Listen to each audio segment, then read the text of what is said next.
Yes, good morning. My name is Nicholas Hacko. I'm a watchmaker. Yeah, what? Sorry, what maker? A watchmaker. Watchmaker. Hello, I'm Andrew. I'm also a watchmaker. Andrew, fantastic day today. We have Yes. three watches. Rolex versus Omega versus Seiko. Wow. Divers. How are we going to pick who's the winner? Well, we're lazy today. What we're going to do, we're going to call Australian Divers Association, tell them which three watches we have, and let them pick the winner. Okay, cool. Let's do it. Divers Association of Australia. Yes, how can I help you? Okay, a quick question. Sorry to trouble you. What kind of watch a diver would wear on a job?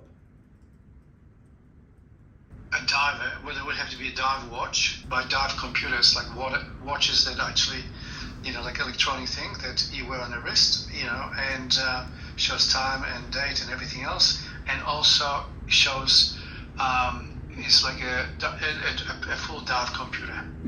Right. In other words, shows how deep you go, how long you can stay. Do you have a preference to a brand or model, or do you wear one yourself? Well, I do, but on a personal level, yeah, there's probably like at least 50 to 100 options available for this. My question is this: Omega diver, a Rolex diver, or Seiko diver? What would be a mechanical watch? What would be your choice? That wouldn't be really appropriate thing depending on the task at hand and what they want to do. Omega, Rolex, all those are, they have watches which they call diver's watch, right? But more than anything now is they being, it's more for wearing on the thing, and divers usually don't rely on them anymore to go diving. They want a dive computer watch. What do they know? Yeah, like we're going to review computers. Yeah. In our mind, and in probably your mind, these watches are real divers' watches. Yeah, for sure. Okay. Yep. Not suitable for any diving activity, apparently. Okay. But we love our divers' watches. Yep. So, look. what do we have? We've got a 16 point review this time. We're not giving scores. We're just picking an outright winner for each category. Yep. Who are the fighters? 2010 Rolex Deepsea Sea Dweller, reference 116660. We have a 2018 Omega Planet Ocean, reference 215 30 44 21 01 001. And the legendary 2025 Seiko Marinemaster SLA 081J. Yes. Price about the same, except on a second-hand market, Rolex is about 20,000, Omega under 10, and Seiko definitely around 8. Yeah. 7.2 retail, only released last year. The Omega 10,700, released in 2016. And the Rolex 12,000, released in 2008. And what qualifies us to do head-to-head review of three watches? Well, just one thing. We've seen them all. Yeah. We play with them all. We pull them all apart. We assembled some. Yeah. And we sold many. So hopefully our hands-on experience, we are your eyes and ears Yep, and ears. on the ground. Yeah. And hopefully if you to decide one of three, we're here to help. Yeah. And we have all three watches literally here in front of us. That's the most important thing. Number one, story. Okay. Look, all three brands have diving pedigree, for certain. For Rolex, if we start with Rolex, the first Submariner in 1954, and that was the first watch to 100 meters, right? That's cool. That's a big step for watches. And then with this watch in 2018, 3,900 meters depth. Rolex also has, well, it had the deepest dive for a very long time until the Omega beat it. Apparently only because the watch fell off the submersible and they went down to get it 4 days later. I don't know if I believe that, but they've got the James Cameron. Says good pedigree there for diving, for sure. Omega story. Omega, first Seamaster, they released in 1948, but it was really a dress watch. Their first professional diver, the Seamaster 300, was in 1957, so a little bit after Rolex. Again, good pedigree. They've had Seamasters, Planet Oceans. They now hold the record for the deepest dive with that sort of manta ray looking titanium Planet Ocean, which is quite cool. And then if we go the Seiko, so for the Seiko, again, this particular watch is based off their 62 Mass, which is their first real diving watch. That was 1965. 1968, their first professional diver. And since then, they have had actually a few sort of record-breaking developments in regards to the technology, but not necessarily in regards to the feats like Rolex has with depth and all that sort of thing. Out of 3, the strongest story? It's probably Rolex. They've got the Comex, deepest submersion dive by a person. It really has to be Rolex. It's Rolex as well for me. Yeah. I love Seiko story too. I love Omega story to a degree, but Seiko came too late. Yes. If they were just a little bit earlier, Yeah. One step ahead of the rest. What are we doing? Yeah. Anyway. Number 2, overall look. So we're standing in front of a window, yep. A boutique, multi-brand boutique. Yeah. Rolex, Omega, Seiko in a window. Which one? 100%. It's the Seiko. For me, anyway. And I agree with you as well. Yeah. It has to be Seiko. Omega looks a little bit all over the place. Yeah, Rolex looks boring. And it's kind of common. Like the Seiko is a little lucky here because it's the latest release out of the 3. But, it's because it's titanium. It's a little bit more grey. Massive, chunky bezel, smaller dial than the other 2. Yeah. It actually has the nicest, it has a beautiful dial, really. The other 2 are just black. No crown for the Helium release. Yeah. That's cool. Nice, symmetrical. Yeah. Number 3, on the wrist. And again, we have those 3 watches in front of us. Mm-hmm. We tried them on multiple times. My pick, Seiko. Yep. Rolex, I tell you why I don't like Rolex. It's just somehow too heavy. It's got a big head, very skinny bracelet for what it is. Yeah. It just fits like that. They put a Datejust or GMT Master bracelet on a monstrosity. On a double-sized Sea Dweller. Yeah. The Omega's a little better in that regard. Purely, and they're actually very similar weight. I think there's less than a gram difference between them from our measurements. But the Seamaster spreads a fair bit more of that weight into the bracelet and the clasp, whereas the Sea Dweller, really all of it is in the case. Now, the interesting thing is the Seiko is 170 grams versus 214 and 215-ish for the other 2. So it's much lighter. It is a little bit more evenly spaced because the clasp is actually the biggest out of all of them. It's the thinnest case. It's slightly larger in diameter than the other 2, only by a millimeter or so. But yeah, that's difficult to beat. Like this on your wrist feels really comfortable. Right. Yeah. So it's Seiko for you as well. Seiko for me, yeah, on the wrist for sure. Number 4, bracelet, case, and bezel. Yep. And we are talking here about quality. Yeah, for sure. Look, Rolex quality is well known, especially exterior. Yep. The bezel is fantastic. The case. Hang on. We can do a scientific bezel click test. Yes. All right, watch this. Really. So what we're doing now, we're going to conduct a scientific blind test. Okay. Trying to figure out if Andrew can tell the difference in a click between 3 bezels. Okay. Put your beanie on. I don't get to touch them first? Don't touch anything. Okay. No, that's the whole idea. You don't touch anything. Okay, I'm listening. And see if you can tell us which one is which. We start with this one. Okay. Can you hear it? Oh, I can hear it. Okay. Hold that. Okay. Hold that. Yeah. Taut. Yep. Next one is this one. Yep. Oh, I can just hear that. Okay. Well, based on those 2, can you tell which one is which? So that one's... Or you want me to play the 3rd one? Let go the 3rd one. Go to the 3rd one. Yeah. I have the order in my head already, I think. Ooh. Okay. Yeah, okay. That one has to be the Seiko. So that's Seiko? That's the Seiko. Only because it was kind of the loudest, and it maybe had, I don't want to say, it had like a metallic-y click, I don't like that. Alright. So that's the Seiko. The quiet one was the Rolex, which means the first one you played, which was kind of a little metallic-y and annoying, but it wasn't as loud as the last one. So Right. I say the first one is the Omega, the second one is the Rolex, and the third one is the Seiko.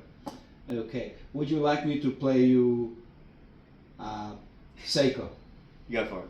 All right. So this is Seiko. Wait, do I take my beanie off? You can take a beanie off. Yeah, I need to see it to believe it.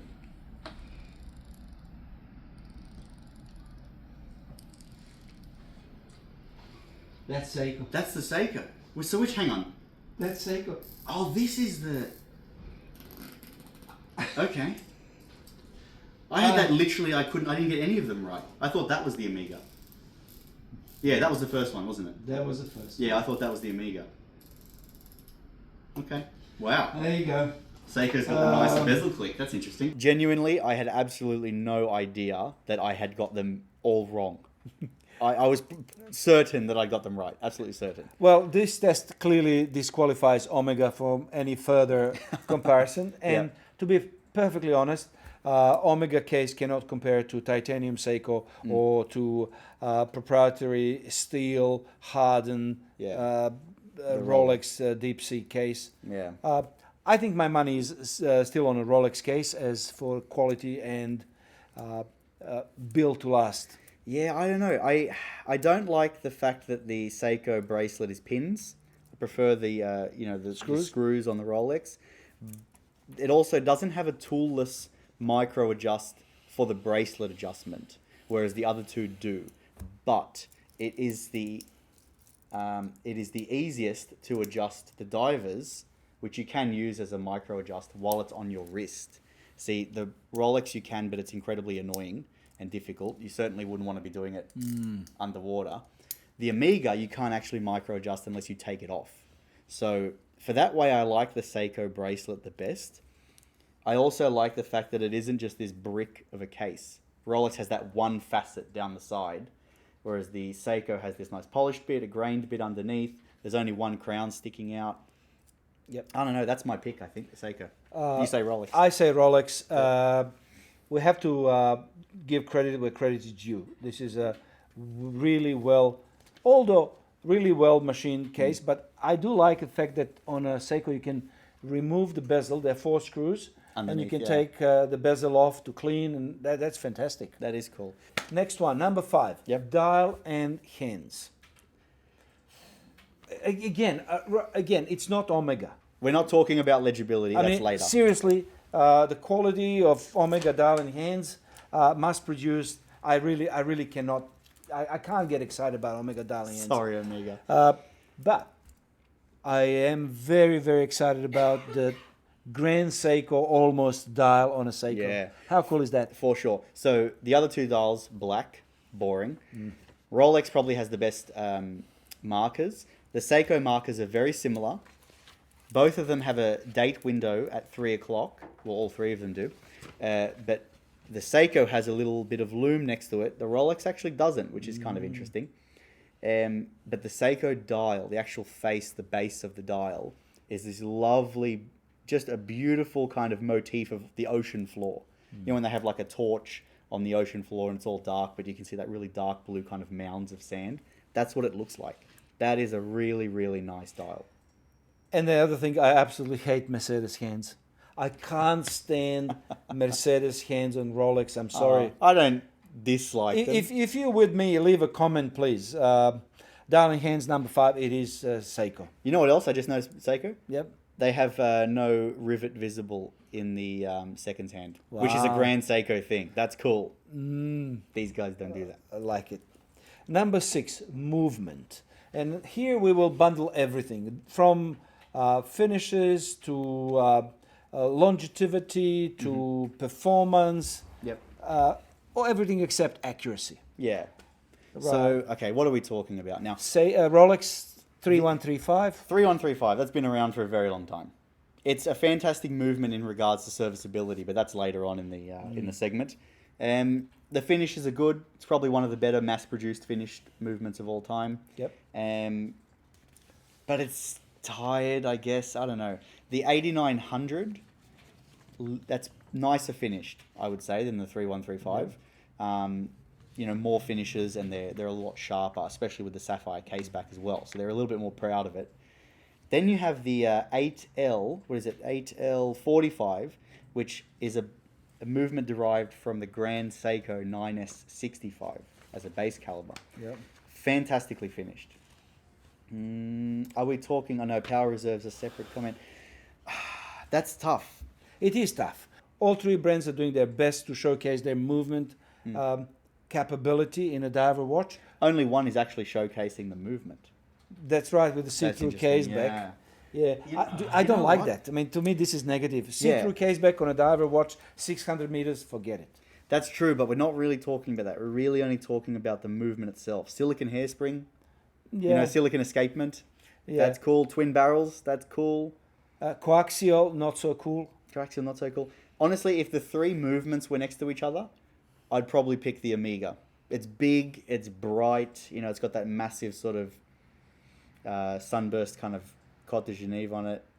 Yeah, I don't know. The Grand Seiko derived caliber in the Seiko is really cool, and it is perfectly, immaculately finished. But I wouldn't thought that this would be so difficult on the movement. Yeah, I know. In my head, I was pretty clear that I was the Seiko, but looking at the movement again in the Omega, it is quite beautiful. Yeah, I'm going to go Rolex. Simply, again, because millions and millions and millions of 3135 out there, Rolex will look after you. So I'll go Rolex on a movement. I'm sorry. It is a workhorse. It's a workhorse, except for auto reverse wheels. But yeah. I think I might even have to say Omega. Fine. I don't know. I don't even know if I like that, but I'm going to say Omega. Right. You will probably regret this tomorrow. Yeah. Number 7. Functionality. And we're talking now specifically about one thing, and that's a helium valve. Yeah, because realistically, if you look at these three watches, they're exactly the same. All three are time, all three have seconds, all three have a date. All three have a bezel, all three have a micro adjust. They're pretty much the same watch.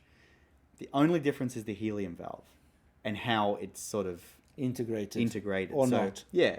So the Rolex, you have an inbuilt helium valve into the case. This means you don't have to actually do anything if you're a saturation diver. The Omega has a crown, which I think detracts from it visually, and you also have to manually open it up when you're decompressing.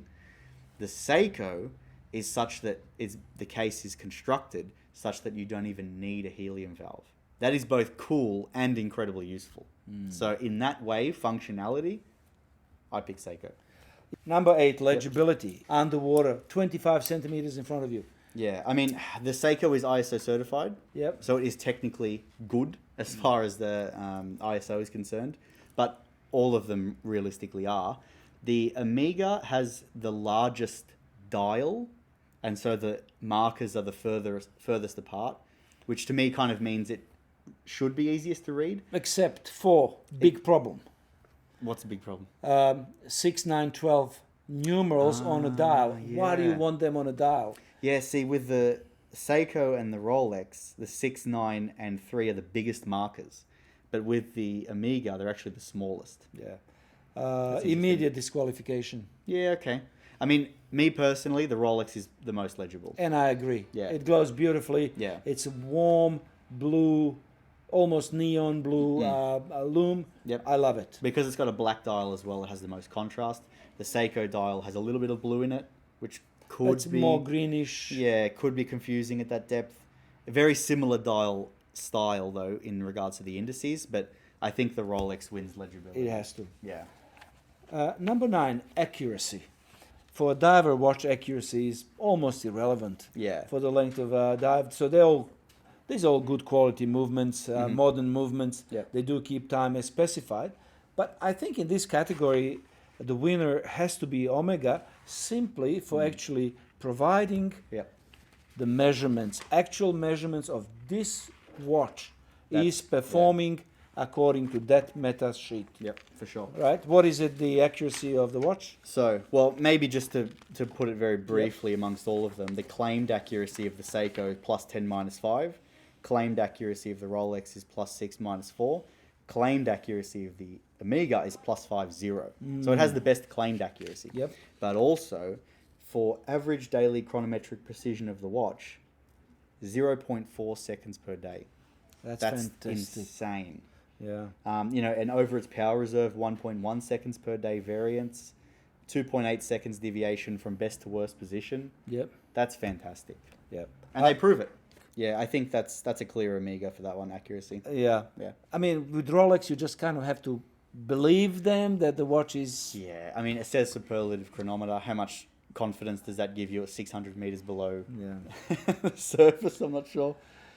Right, so there's a clear win for Omega yeah. on accuracy. Number 10, power reserve. Interesting one here. Now, the Rolex, because it's an older movement, it's only 48 hours, which was fine 20 years ago. But 30 years ago. Yeah, but at the moment, that's probably a little bit lax. The Omega, the 8900 caliber, lovely 2 barrels in series, which means it's an increase in power reserve. In parallels, it's better torque stability, but in this case, power reserve. There's is 60 hours. Nice. Yeah. Seiko, single barrel, 72 hours. And how is that possible? Where the magic comes from? The magic is in their alloy, Two things, yeah. in the actual mainspring material. They have 11 secret herbs and spices. And all 3 brands do. You know, Omega through Nivarox, Rolex through their own kind of internal development. But Seiko's is clearly the best. Yeah. For if they've got one mainspring in there and it's 72 hours. Yeah. And also super light escape wheel, pallets. Yeah. MEMS technology. Yeah. The Omega has a silicon escapement. Rolex not so. But yeah. So on a power reserve, it's a tough one. You know, I would always say twin barrel wins over a single barrel. And I can't because generally change my mind on that. That's Yeah. fundamental. That is physics. That is horology. but it doesn't last as long. Yeah. You could have 3 barrels if it only lasts 2 hours. Who cares? Yeah, I'll go Omega on twin barrels. I'm sorry. Okay, can't convince you. Omega for you, Seiko for me. Seiko for you? Yep. Okay, very good. For sure. 11, water resistance. And again, here we can't test these watches at depth that they claim to be suitable for. But going by what's on a dial, Yeah, 3,900 meters. That's a ridiculous depth. So the Rolex has to win there. You know, the fact that the Seiko doesn't need a helium valve is cool, but raw water resistance potential at 3,900 meters, 1 cubic meter of water is 1 ton.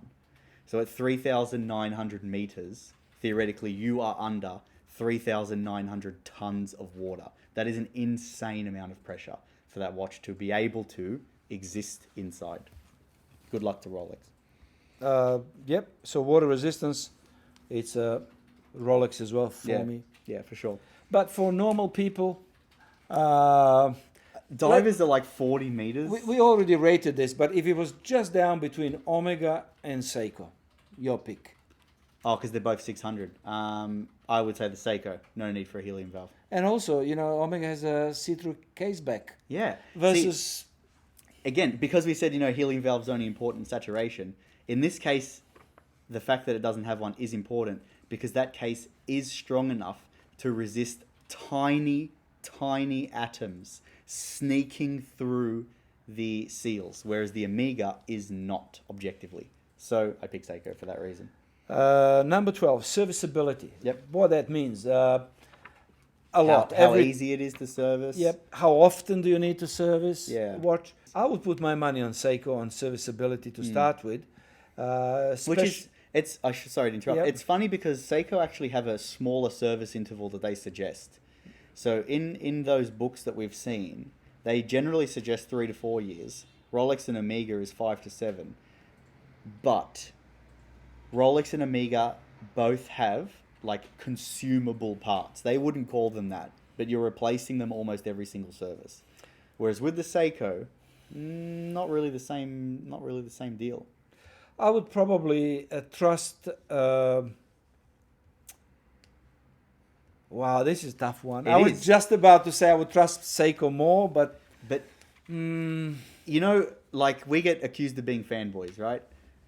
If we were, we would say the Seiko. If your life was on the line, your life is on the line, and the correct time being displayed by one of these 3 movements saves you, which one are you going to pick? Let's say they were all serviced by their individual manufacturers. last month. Last month. They were serviced last month by Rolex, Omega, and Seiko. Oh. And it telling the correct time, let's say it's been on the winder, telling the correct time is life or death for you, who are you picking? I would pick Rolex. I hate that, but I would too. Really? I would too. I hate, and even though it has the worst. Seiko has the worst claim, but I would literally I would trust pick a Rolex. more Rolex technician replacing every single part, new auto reverse wheels, it's a month old, freshly serviced. I'll trust Rolex. I'm sorry. I think, you know what? Rolex is the easiest to service as well. Yeah. It's very modular. It's almost made for the watchmaker, which is nice. I like that. Okay. I have to say Rolex, actually. What do you say for serviceability? Rolex. Rolex as well, yeah. Yeah. Okay. And again, look, we tell you as it is. Whether I like Rolex corporate philosophy or not, that's one thing. Whether I like Rolex watch or not, that's different thing. Whether I trust Rolex service people, that's third thing.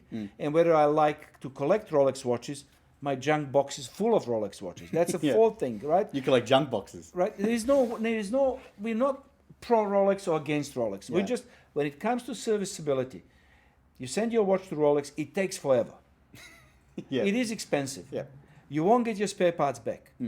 But you get a brand new watch. But you do get good service, 100%. Yeah. Where was I a second ago? That's another thing. Oh, sorry. Sorry, very briefly. We had some interaction with Rolex service recently. The more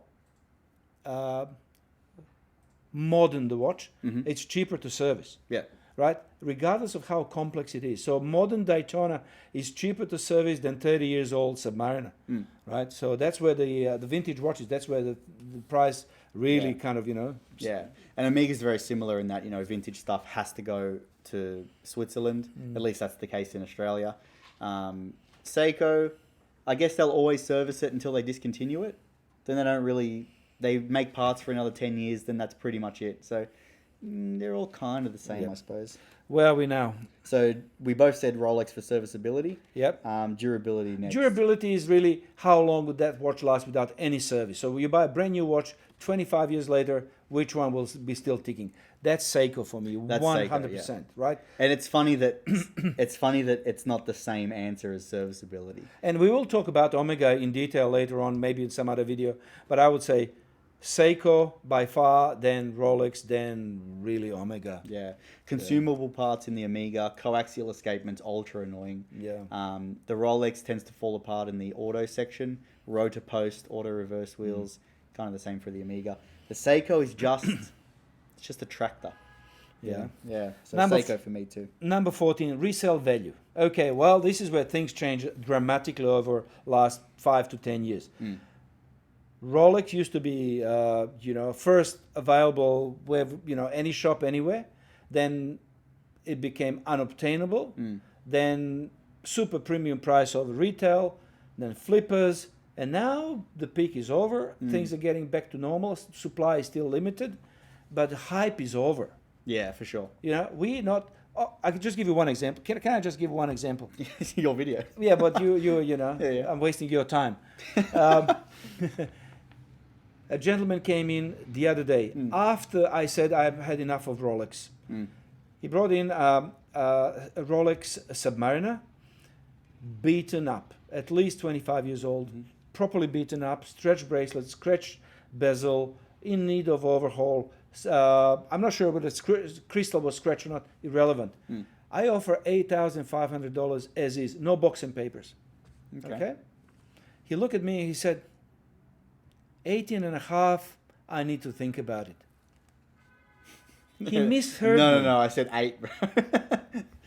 You see that expectation that you're going to get $18,500 for 25 years old beaten up Submariner that needs a $3,000 service? Yeah. Okay, 8.5, 3,000, that's 11.5. If we put just $1,000 on top, 12.5, GST, $14,000. We're pushing our luck, even on 8.5. Yeah. All right, so those days are over. Rolex is, Okay. with Seiko. This particular Marinemaster was 600 pieces limited production. 7,200 retail. Yeah. It sells like you can't get one. There isn't one on a Chrono 24 at all. people are paying premium for Seiko. That was unthinkable of 10 years ago. That's interesting, yeah. I guess we're not really talking about resale value in regards to just raw dollar figure. Because obviously you're probably going to get more for the, for the Sea Dweller because it's worth more than the other two. But yeah, it's interesting. Like percentage increase, percentage decrease. What about the Omega? How much are you getting those for? Omega is... You get half for what you pay if you're lucky. Omega's not doing very well, actually, in this. Well, that's the market, Things could change in 6 months or 12 months or 5 years. Who knows? Yeah. Okay, so resale value, who are you saying? It's a tough one. It kind of depends how you approach resale value. I'm approaching by how much money can I get? I think it's still Rolex, but the gap is closing fast. Yeah, I think Rolex as well, but I agree. It's maybe in the next 10 years that could change. Unless Rolex change something drastically within next 2 to 3 years, Might be in trouble. Yeah. Okay. Well, at least perception and at least resale value. You've been warned. Yeah. Number 15, boutique experience. We call this voting with your money. Who do you want to support? That's the thing. Which YouTube channel you watch? Do you watch us or do you watch someone else? Which watch you buy? Do you buy a Seiko or you put your money into Omega or Rolex? It's up to you. I'm 100% happier giving thousands of dollars to Seiko.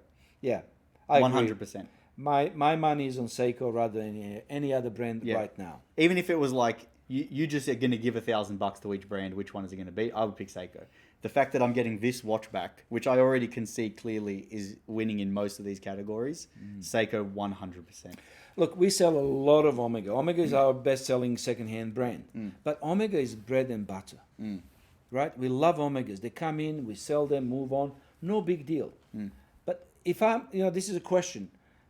Am I happy about Omega? As happy as Seiko?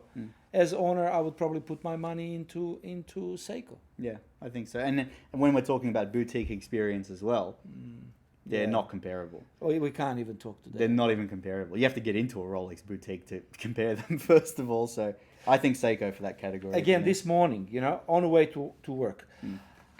Last month a couple of months ago, I got a magazine, and I'm thinking should I really knock on door, ring the bell, and just say, hey, I'm Nick, I'm a watchmaker.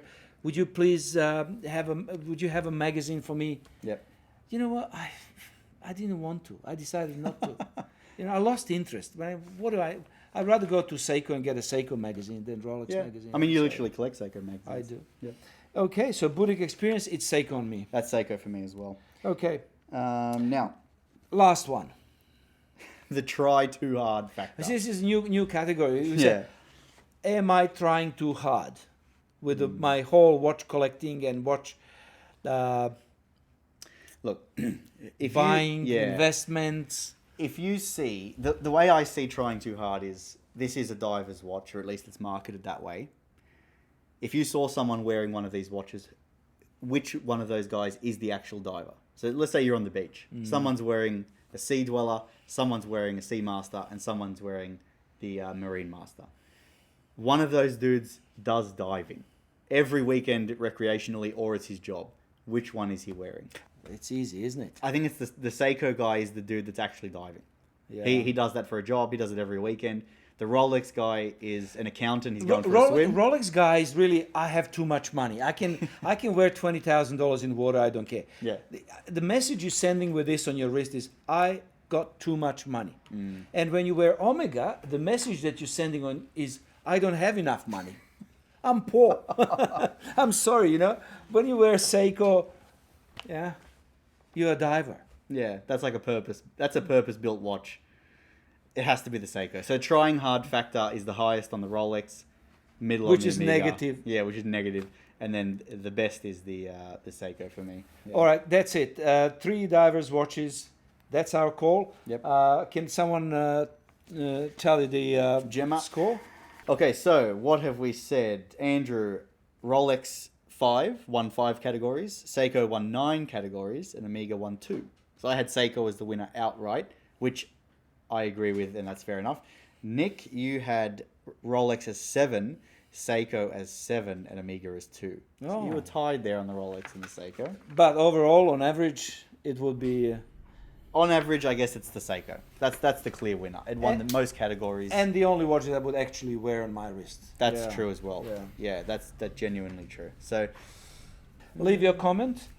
Let us know, have we got this right or not? And thanks for tuning in. I think at this stage we are very close to 100,000. Maybe we already passed 100,000 viewers. Thank you for supporting our YouTube channel. Again, we're not YouTubers, we're just two watchmakers. We will be, next video, we will drawing winners of Captain Turtle and the Supercars 2026 GMT. Yep, so you don't want to miss next video.